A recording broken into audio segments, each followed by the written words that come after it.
Hi guys, இன்றைக்கி நமக்கு 5 tables வந்து ஆர்டர் வந்திருக்குங்க. ஒருத்தரே வந்து 5 டேபிள் ஆர்டர் பண்ணியிருக்காங்க. அதுதான் நம்ம இன்றைக்கி பேக் பண்ண போகிறோம். நேற்று கூட நமக்கு வந்து 5 ஆர்டர் தான் வந்திருந்தது. அது கூட பேக் பண்ணியிருப்பேன். நீங்கள் வீடியோவில் பார்த்துருப்பீங்க. லாங் வீடியோவில் நான் போட்டிருக்கேன். ஒரே வீடியோ நீங்கள் ரிப்பீட்டடாக போடுறீங்களா அப்படின்னு சொல்லிட்டு நீங்கள் கேட்க போகிறீங்க. அப்படிலாம் இல்லைங்க. நமக்கு நிஜமாவே வந்து நேற்று ஒரு 5 ஆர்டர் வந்தது. இன்றைக்கும் 5 ஆர்டர் வந்திருக்கு. அதுதான் இப்போ நான் செக் பண்ணி பேக் பண்ணிட்டு இருக்கேன். நம்ம கிட்ட ஸ்டாக் வந்து 4 டேபிள்ஸ் தாங்க இருந்தது. ஒரு டேபிள் வந்து நேற்று நான் ஆர்டர் போட்டுட்டேன். அது இன்றைக்கி நமக்கு வந்து அந்த 4 டேபிளோட நான் இந்த ஒரு டேபிளும் வச்சு பேக் பண்ணி அனுப்ப போகிறேன்.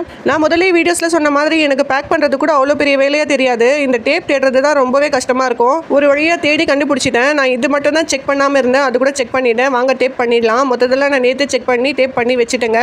எல்லா டேபிளுமே நல்லா தான் இருக்குது. எதுவும் டேமேஜ்லாம் இல்லை. எல்லாமே பர்ஃபெக்டாக இருக்குங்க. அதனால் நம்ம பேக் பண்ண ஆரம்பிச்சிடலாம். நான் அன்றைக்கி 4 ஆர்டர் வரும்போது அமேசான் கவரில் 2 போட்டு பேக் பண்ணியிருப்பேன். அது எனக்கு நல்லாவே இருந்தது. இப்போ வந்து 5 டேபிள் வந்திருக்கிறதால நான் அந்த மாதிரி பேக் பண்ண முடியாது. ஒன்று வந்து மிச்சமாயிடும். அதுவும் 3 கவராக சேர்த்து பேக் பண்ணோன்னா எனக்கு ரொம்பவே கஷ்டமாயிடும். அதனால் நான் எல்லாமே சேர்த்து ஒரே டேப்பாக போட போகிறேன். அதாவது பார்த்தீங்கன்னா ஒரே பாக்ஸ் மாதிரி நான் அரேஞ்ச் பண்ண போகிறேன். நேற்று கூட இந்த மாதிரி தாங்க பேக் பண்ணி அமிச்சேன். நல்லாவே இருந்தது. பாக்ஸ் மாதிரி ஒரு ஷேப்பில் நமக்கு வந்துடுச்சு. அந்த மாதிரி தான் நான் இன்றைக்கும் ட்ரை பண்ண போகிறேன். அதுவே எனக்கு நல்லா இருக்கிற மாதிரி இருக்குது. பாக்ஸ் எல்லாம் ஒரே ஈக்குவலாக நான் அரேஞ்ச் பண்ணிவிட்டு ஃபுல் டேப் பண்ண போகிறேன். எங்கேயுமே நம்ம பார்சல் வந்து பிரிஞ்சிடக்கூடாது. அதனால் வந்து நான் ஃபுல்லாக டேப் பண்ணிட்டு இருக்கேன். நான் வந்து கூப்பன் ரன் பண்ணியிருக்கேன் அப்படின்னு சொல்லியிருந்தேன். கூப்பன் டைமிங் வந்து 17ஓட எங்களுக்கு முடியுது. இதுக்கப்புறம் ஆர்டர் வருமானு தெரியல. வரலன்னா நான் திருப்பியும் கூப்பன் ரன் பண்ணுற மாதிரி தான் இருக்கும். நான் வந்து பார்த்தீங்கன்னா 2-3 டேஸ் வந்து வெயிட் பண்ணுவேன். அதுக்கப்புறம் தான் நமக்கு ஆர்டர் வரல அப்படின்னு தெரிஞ்சாதான் நான் வந்து கூப்பன் ரன் பண்ணுவேன். நேற்று நான் ஷார்ட்ஸ் போட்டிருக்க மாட்டேன். ஏன்னு பார்த்தீங்கன்னா ஒரு மிஸ்டேக் ஆயிடுச்சுங்க. நானே ஒரு மிஸ்டேக் பண்ணிட்டேன். நேற்றும் பார்த்தீங்கன்னா எனக்கு 5 டேபிள்ஸ் தான் ஆர்டர் வந்தது. நான் நேற்று என்ன நினைச்சிட்டேன்னா என்கிட்ட 5 டேபிள்ஸ் கூட இருக்கு அப்படின்னு நினைச்சிட்டு இருந்துட்டேன். அதுக்கப்புறம் பார்த்தா 4 டேபிள் தான் இருக்கு. ஒரு டேபிள் இல்லை. நம்ம மொத்தமாக 5 டேபிள் அனுப்பணும். இப்போ ஒரு டேபிள் மிஸ் பண்ணி நம்ம அனுப்ப முடியாது. நம்ம வந்து கஸ்டமரை ஏமாத்துற மாதிரி ஆயிடும். ஏன்னா அவங்க 5 டேபிள்ஸ் வந்து ஆர்டர் போட்டிருக்காங்க.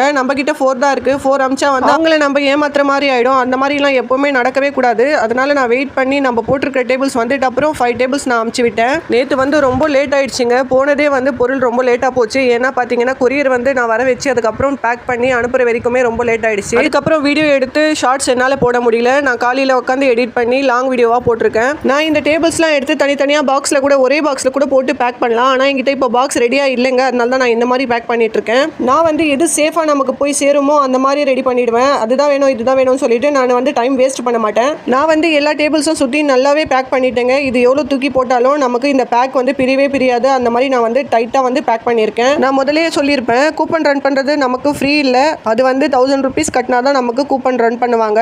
அந்த 1000 rupees பார்த்தீங்கன்னா எனக்கு ஃபர்ஸ்ட் சேல்லே வந்து பிடிச்சிட்டாங்க. அதுக்கப்புறம் வரது தான் நமக்கான பணமாக இருக்கும். ஓகே கைஸ், நான் வந்து பர்ஃபெக்டாக ஒரு பாக்ஸ் மாதிரி பேக் பண்ணிட்டேன். இந்த மாதிரி யூஸ்ஃபுல்லான இன்ஃபர்மேஷனுக்கு நம்ம சேனலை ஃபாலோ பண்ணிக்கோங்க. வீடியோ பிடிச்சிருந்தா மறக்காமல் சப்ஸ்கிரைப் பண்ணுங்கள், லைக் பண்ணுங்கள். தேங்க்யூ.